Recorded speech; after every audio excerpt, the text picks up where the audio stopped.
New Orleans on the road at the New York Football Giants. This is 4.5 in favor of the Saints on the road. 41 to 41.5 is our total. Mo, the news here in this one is Taysom Hill out for the season, and I think, reluctantly for me, I have to just admit that Taysom Hill matters to this team. Like, I had thought that this was the stupidest contract that I've ever seen in the history of the NFL, and then the dude just performs whenever he's out there. He's figured something out. They figured something out with him, with his team. So no Taysom Hill for the Saints.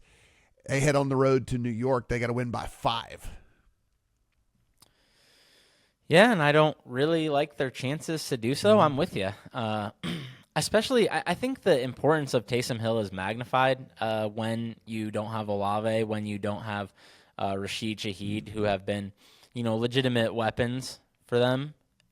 So I don't know how the Saints score touchdowns anymore. Yeah.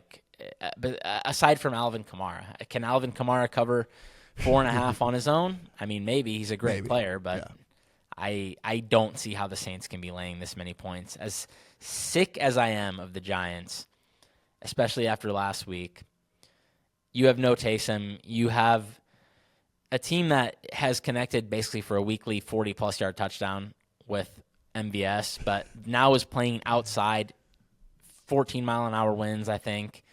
I don't know if that's going to be doable again this week. Obviously, I'm concerned about the Dexter Lawrence injury. The Giants have their own problems, needless to say. At the same time, it is going to be a low-scoring game, according to the market, and so those points have value. And Drew Lock, while he pissed down his leg last week, he was under pressure against a legitimate Dallas pass rush. New Orleans is really poor at getting to the quarterback, so maybe he looks a little better this week. I am not going to get excited for that, but I still think this is just too high of a line.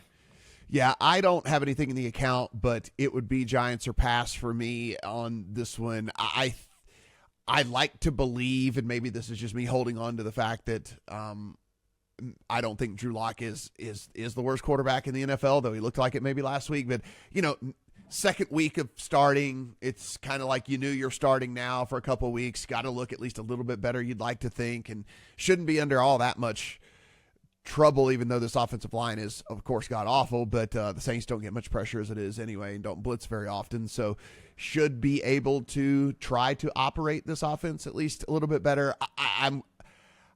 If the Saints cover the 5 because they kick a bunch of field goals, then whatever, I would lose the ticket, and that's fine. But I'm like, I don't know how they get in the end zone. I don't know how they get in the end zone, certainly multiple times and whatnot. So it'd be Giants or pass for me on this one. Probably end up being a contest play for me, actually, on the Giants side.